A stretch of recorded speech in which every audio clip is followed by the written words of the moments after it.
अमीन है, सादिक है, अच्छे अखलाक वाले हैं, आप ही तो बचा सकते हैं, बाकी कोई नहीं बचा सकता है। नबी करीम सल्लल्लाहु अलैहि वसल्लम ने उस यहूदी गुलाम को, उस यहूदी को माफ कर देते हैं और कहते हैं कि जाओ, मैंने तुझे माफ कर दिया।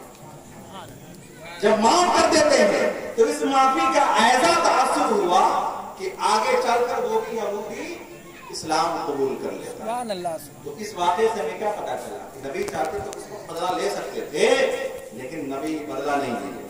और एक तारीखी बात बताता हूं,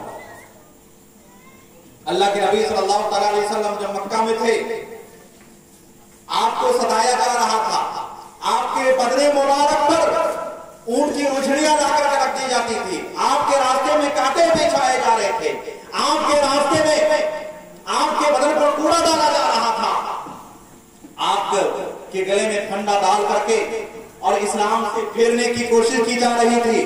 और सिर्फ नबी नहीं बल्कि नबी के सहाबा, हजरत अबू बकर सिद्दीक को तकलीफ दी जा रही है, हजरत बिलाल को तकलीफ दी जा रही है, हजरत उस्मान को तकलीफ दी जा रही है, हजरत अली पर तो अर्ज किया जा रहा है, यानी सहाबा इकराम को भी तरह तरह की तकलीफ दी जा रही है। और कैसी तकलीफ? अरब की धूप में जलती हुई रेत पर हजरत बिलाल को लिटा करके और ऊपर से भारी पत्थर ला करके हजरत बिलाल को कहा जाता कि तुम मोहम्मद का कलमा पढ़ना छोड़ दो, तुम मोहम्मद का साथ छोड़ दो, और तुम मोहम्मद का साथ छोड़ दो। लेकिन हजरत बिलाल अहद अहद यानी एक एक का नारा लगा रहे थे, नबी की मोहब्बत का नारा लगा रहे थे। हजरत अबू बकर सिद्दीक भी नबी का नारा लगा रहे थे, यानी अल्लाह के नबी सल्लल्लाहु अलैहि वसल्लम के साथियों को तकलीफ दी जा रही थी।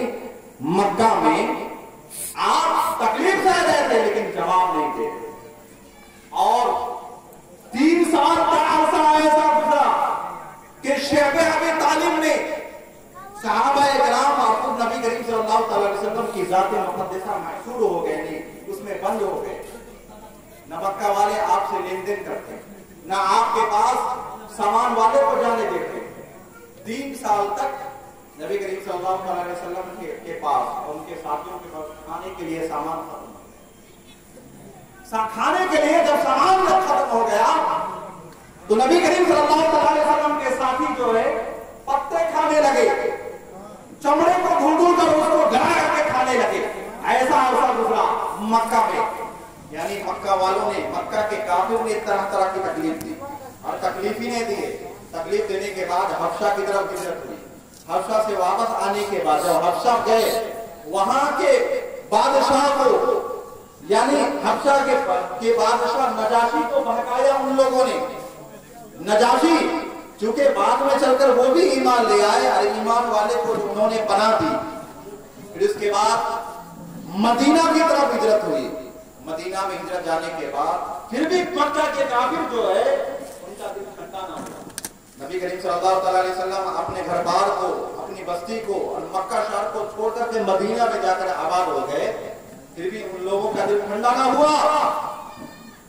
ठंडा ना हुआ तो उन लोगों की तरफ से मुज़ाहमत हुई, जिसके नतीजे में जंगे बदर हुई, जंगे उहद हुई और जंगे हुनैन हुई, यानी इस्लाम में मुख्तलिफ जंगे हुई। और जंग हो जाने के बाद फिर सुलह हुदैबिया हुआ। सुलह हुदैबिया हो जाने के बाद जब सुलह हुदैबिया हुआ तो बज़ाहिर ऐसा लग रहा था कि ये सुलह हुदैबिया मुसलमानों के फेवर में नहीं है। सुलह हुदैबिया जब हुआ, सुलह हुदैबिया हो जाने के कुछ दिन के बाद पूरा मक्का जो है, मक्का मुसलमानों के कब्जे में आ चुका, मक्का फतह हो चुका, यानी फतह का मतलब कब्जे में आ चुका मुसलमानों के। अब जब जिस दिन मक्का फतह हुआ तो फतेह मक्का के दिन वो तमाम लोग मौजूद थे जिन्होंने अल्लाह के रसूल सल्लल्लाहु अलैहि वसल्लम को तकलीफ दी थी। नबी करीम सल्लल्लाहु अलैहि वसल्लम के साथियों को जिन लोगों ने तकलीफ दी थी वो भी मौजूद थे। नबी करीम सल्लल्लाहु अलैहि वसल्लम के चचा हजरत हमजा रज़ी अल्लाह तआला अन्हु का नाक काट करके, कान काट करके, दिल से और सीने से दिल निकाल करके जिन्होंने हार बनाया था वो सब मौजूद थे फतेह मक्का के दिन। और एक वहशी जिन्होंने हजरत हमजा रज़ी अल्लाह तआला अन्हु को उस वक्त हालत कुफ्र में थे, वहशी बिन हरब, पीछे से तीर मारी थी, वो तमाम लोग फतेह मक्का के दिन मौजूद थे। नबी करीम सल्लल्लाहु अलैहि वसल्लम के हाथों में मक्का आ चुका था।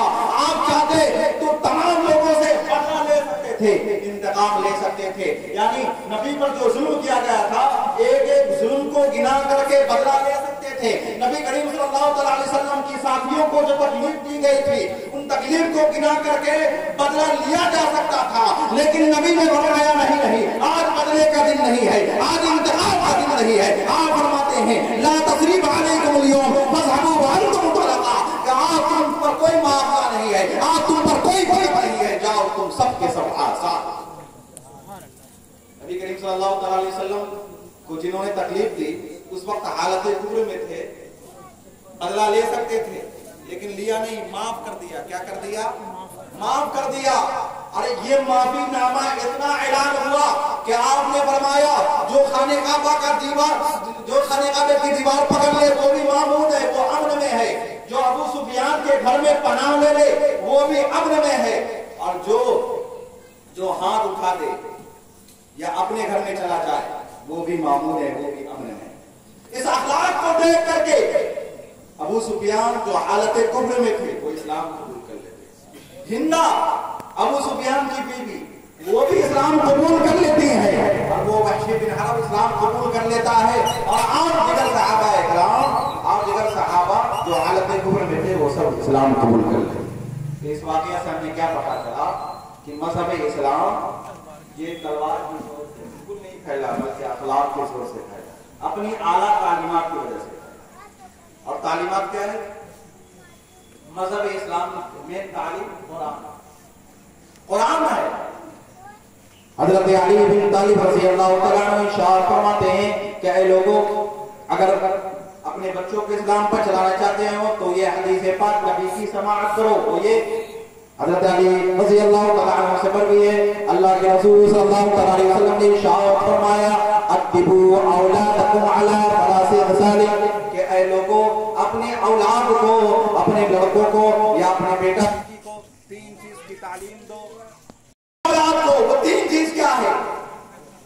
पहली चीज जो अपनी औलाद को देना वो क्या? हुब्बुन नबी, ये तो अपने नबी की मोहब्बत की तालीम दो, अपने नबी की मोहब्बत की तालीम दो, उसे अदब सिखाओ। नबी से मोहब्बत किस तरह होनी चाहिए? अल्लाह के नबी सल्लल्लाहु अलैहि वसल्लम इरशाद फरमाते हैं, एक मर्तबा हजरत उमर रज़ी अल्लाह तआला अन्हु से नबी करीम सल्लल्लाहु अलैहि वसल्लम ने इरशाद फरमाया कि उमर तुम मुझसे कितनी मोहब्बत करते हो? तो हजरत उमर फरमाते हैं या रसूल अल्लाह, अपनी औलाद से ज्यादा मोहब्बत करता हूं। अल्लाह के नबी ने फरमाया ऐ उमर, अभी भी तुम्हारा ईमान नाक़िस है, अभी भी ईमान अधूरा है। तो हजरत उमर फौरन उठते हैं, कहते हैं या रसूल अल्लाह, मैं आपसे, अपनी औलाद से, अपनी जान से ज्यादा मोहब्बत करता हूं। तो नबी फरमाते हैं अब तुम्हारा ईमान मुकम्मल। बल्कि बुखारी शरीफ की रिवायत है, अल्लाह के नबी सल्लल्लाहु अलैहि वसल्लम ने इरशाद फरमाया ला युमिनु अहदुकुम हत्ता अकूना अहब्बा इलैहि मिन वालिदिही व वलदिही वन नास अजमईन। क्या लोगों, तुम में उस वक्त तक तुम कामिल ईमान वाले नहीं हो सकते, मुकम्मल वाले ईमान वाले नहीं हो सकते, जब तक कि मेरी मोहब्बत तुम अपने औलाद से और अपनी जान से भी ज्यादा और तमाम लोगों से ज्यादा। तो नबी से मोहब्बत कैसी है? यानी अपनी जान से भी ज्यादा मोहब्बत करो, और वो मोहब्बत अपने बच्चों को तालीम दो, अपने बच्चों को नबी की मोहब्बत का अदब सिखाओ। और ये पहला हुआ। दूसरा, हुब्बु अहले बैतिही, नबी से मोहब्बत भी सिखाना, इसका अदब भी देना है। नबी से आल की मोहब्बत की तालीम देना, नबी के आल के मोहब्बत की भी तालीम देना। नबी के आल कौन कौन है? तो इसमें उलमाए तफसीर का इख्तिलाफ है। उलमाए तफसीर इस बात पर इख्तिलाफ करते हैं, बाद लोग कहते हैं आले बनु अब्बास और आले जाफर और अल्लाह के नबी सल्लल्लाहु अलैहि वसल्लम की ज़ात मुक़द्दसा और पंजतन पाक, ये तमाम अहले बैत हैं।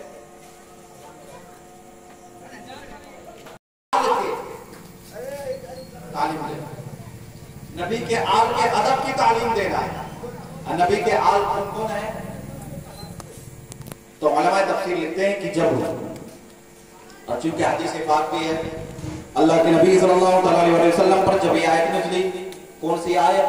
नदउ अबनाअना व अबनाअकुम व निसाअना व निसाअकुम व अनफुसना व अनफुसकुम।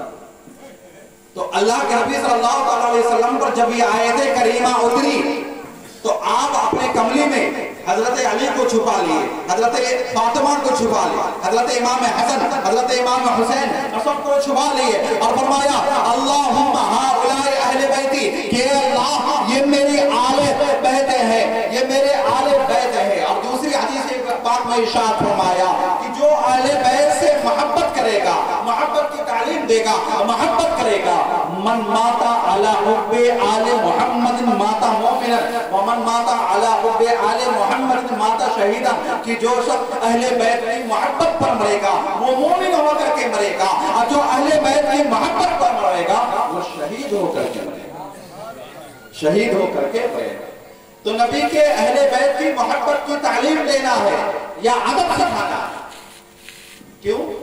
اس لیے کہ ایک حدیث پاک ہے، اللہ کے نبی صلی اللہ علیہ وسلم نے ایک شعار فرمایا کہ اے لوگوں میں تمہارے درمیان سے جا رہا ہوں، البتہ دو چیزیں چھوڑے جا رہا ہوں، دو چیزیں چھوڑے جا رہا ہوں، اگر تم دو چیز کو مضبوطی سے پکڑ لو گے تو تم کبھی گمراہ نہیں ہوگے۔ وہ دو چیز کون ہے؟ نمبر 1 میں قرآن ہے، نمبر 2 میں عطرت و اہل بیت، یعنی میرے اہل بیت کی عطرت، میرے اہل بیت ہیں، ان دونوں کو مضبوطی سے پکڑ لو، اور ان دونوں کو مضبوطی سے پکڑ لو گے تو کبھی گمراہ نہیں ہوگے۔ اس لیے نبی کے آل کی محبت کی تعلیم دینا یا ادب سکھانا۔ اس کے بعد تیسرے میں کیا ہے؟ قراءۃ القرآن، قرآن پڑھنا سکھانا، قرآن کی تعلیم دینا۔ فی زمانہ ھذا اپنے بچوں کو ضرور قرآن کی تعلیم دیں، اور اتنا تعلیم دینا ہر مسلمان پر فرض ہے کہ حلال و حرام کی امتیاز پیدا کرتا ہے۔ قرآن کی تعلیم کے ساتھ ساتھ بچوں کو عصری تعلیم، جو زمانے کی جو تعلیم ہے اس کی بھی تعلیم دینا بہت ضروری ہے۔ آج ہم مسلمان تعلیمی میدان میں پیچھے ہیں۔ جس قوم کی ابتدا اقرا سے ہو گئی، جس قوم کی ابتدا جب اسلام کی ابتدا اقرا سے ہوئی، تعلیم سے ہوئی، وہی قوم آج پڑھنے میں پیچھے چلی۔ آج کیا ہے؟ پان گٹکا کھانے کے لیے، شراب نوشی کرنے کے لیے، سگریٹ نوشی کرنے کے لیے انسان کے پاس پیسے ہیں، لیکن اپنے بچوں کو پڑھانے کے لیے، جب پڑھانے کی باری بات آتی ہے تو کہتے ہیں کہ بچوں کو پڑھانے کے لیے پیسے ہیں، اسکول کی فیس نہیں ہے، ڈریس نہیں ہے، یہ نہیں، بہانے بناتے ہیں کہ بچوں کو پڑھانے کے لیے پیسے نہیں ہے۔ ارے بچوں کو پڑھانے کے لیے اگر آدھی روٹی کھانا پڑے تو کھا لو، اگر سستا سے سستا کپڑا پہننا پڑے تو پہن لو، اور اگر چھپڑ والی زندگی گزارنا پڑے تو گزار لو اس میں، اور اگر رکشے پہ چلنا پڑے یا سائیکل پہ چلنا پڑے تو چل لو، لیکن اپنے بچوں کو دین کی تعلیم دو، اپنے بچوں کو زمانے کی تعلیم دو۔ اگر بچوں کو زمانے کی تعلیم دیں گے تو ضرور بھی ضرور آپ کا بچہ اچھا سا گھر بنا لے گا، اچھی سی گاڑی خرید گا، اچھا سا کپڑا خرید کر آپ کو دے دے۔ تو آج ضروری ہے کہ عصری تعلیم میں دینا ضروری ہے۔ مسلمان جو ہے زمانے کے تعلیم میں بہت پیچھے ہے، زمانے کے تعلیم میں بھی بہت پیچھے ہے، اور یہ بہت بڑی خوشی کی بات ہے کہ جو بھی مسلمان بھائی اسکول چلاتے ہیں قابل مبارکباد ہے، اسکول چلائیں، اچھی بات ہے، اس میں انگلش تعلیم رکھیں، انگلش تعلیم کے ساتھ ساتھ اپنے اردو کی بھی تعلیم رکھیں، کیونکہ ہماری روایت جو ہے ہندوستان کی مسلمان کی روایت فارسی اور اردو سے ہے، اس روایت کو مٹائی جا رہی ہے، لہذا اسکول کے تعلیم کے ساتھ ساتھ اردو کی بھی تعلیم رکھیں تاکہ ہمارے بچے اس میدان میں بھی آ گئے۔ تو اللہ کے نبی نے فرمایا کہ تیسرا ادب بچے کو یہ دینا ہے قراءۃ القرآن، قرآن پڑھنا سکھانا ہے۔ کیوں؟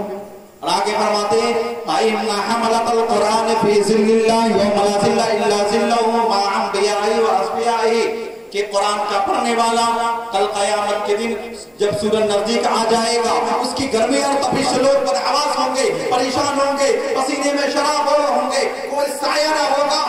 قرآن کا پڑھنے والے کے لیے اللہ تبارک تعالیٰ عرش کا سایہ فرمائے گا، عرش کا سایہ فرمائے گا، اور صرف عرش کا سایہ ہی نہیں ہوگا بلکہ عرش کے سایے میں نبیوں کے ساتھ ہوگا اور اولیاء کے ساتھ۔ عرش کے سایے میں کیا ہے؟ نبیوں کے ساتھ، کیونکہ اسلام کی مین تعلیم جو ہے قرآن سے، اس لیے نبی نے فرمایا کہ قرآن کی بھی تعلیم کا ادب۔ اور بچے کیا ہے؟ رسمی تعلیم، کہ قرآن کو 4 سورت یاد کر لیے اور قرآن کو دیکھ کر کے پڑھنا جان لیے، سمجھ لے کہ میں نے قرآن پڑھ لیا. حالانکہ حقیقت یہ ہے کہ یہ قرآن پڑھنا نہیں ہوتا، بلکہ قرآن کی ابھی ایک بھی منزل آپ نے طے نہیں کی. قرآن آپ کو مخارج کے ساتھ پڑھنا آنا چاہیے.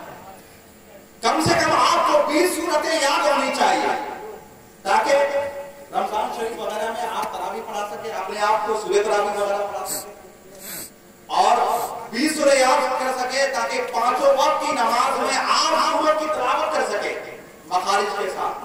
اور قرآن اس طرح آنی چاہیے کہ اللہ، چونکہ قرآن عربی میں ہے، قریش کی زبان میں ہے، اور قرآن پر ہمارے صحابہ اکرام نے، اکابرین نے اتنی محنت کری کہ آج سجا کر کے قرآن کو پیش کیا. وہ زمانہ یاد کرنا چاہیے آج سے 1400 سال پہلے کہ جب صحابہ اکرام کا زمانہ تھا، قرآن صرف کتابوں کی شکل میں تھا، اس پر زبر زیر پیش نہیں لگے ہوئے تھے، اس پر تشدید نہیں لگی ہوئی تھی، اس پر نقطے نہیں لگے ہوئے تھے، اس کو وہ سورہ نہیں بنا ہوا تھا، قرآن کے پارے نہیں بنے ہوئے تھے اور سجدہ متعین نہیں کیا گیا تھا، یہ منزل کی طرح نہیں سجایا گیا تھا. لیکن صحابہ کرام نے قرآن پر زبر زیر پیش لگایا، صحابہ کرام نے قرآن، تابعین نے قرآن پر نقطے لگائے، تابعین نے قرآن پر محنت کی، اس پہ رکوع لگائے، آیتوں کی آیت متعین کیا گیا اور اس میں سورہ کو متعین کیا گیا، قرآن کو پارے متعین کیا گیا اور سورت بنا کر کے آج ہمارے سامنے قرآن کو پیش کیا گیا. لیکن آج کیا ہے کہ قرآن کی تعلیم جو حق ہونی چاہیے تھا اس پر ہم تعلیم نہیں آتا. قاعدہ کلیہ ہے کہ جو انسان جتنا جانتا ہے اتنا مانتا ہے. ہمارے آپ کے جاننے میں کمی ہے، اس لیے ماننے میں بھی کمی ہے، لیکن جن لوگوں نے قرآن کو جتنی گہرائی سے جانا ہے اتنا ہی قرآن کو مانا ہے. حضرت علی فرماتے ہیں کہ میں قرآن کو اتنا جانتا ہوں کہ کون سی آیت کہاں نازل ہوئی، پہاڑ پہ نازل ہوئی، سفر میں نازل ہوئی، میدان میں نازل ہوئی، سفر میں نازل ہوئی، حجر میں نازل ہوئی، فضا میں نازل ہوئی، تمام کو میں جانتا ہوں. اور قرآن کا حضرت علی فرماتے ہیں کہ قرآن اگر میرے اونٹ کی رسی اگر کھو جاتی ہے تو میں اس کو قرآن سے ڈھونڈ لیتا ہوں. کس سے ڈھونڈ لیتا ہوں؟ قرآن سے. اور آج لوگ سائنس سائنس سائنس سائنس، حقیقت یہ ہے کہ اللہ تبارک تعالیٰ کے قرآن مقدس میں جتنی باتیں سائنس کی آئی ہے آج اسی کو پڑھ کر کے، اسی پر غور و خوض کر کے ایک اصول بنایا گیا، اصول مرتب کیا گیا اور اس پر تحقیق ریسرچ کیا گیا کہ دنیا جو ہے ترقی کی منزل طے کر گئی. دنیا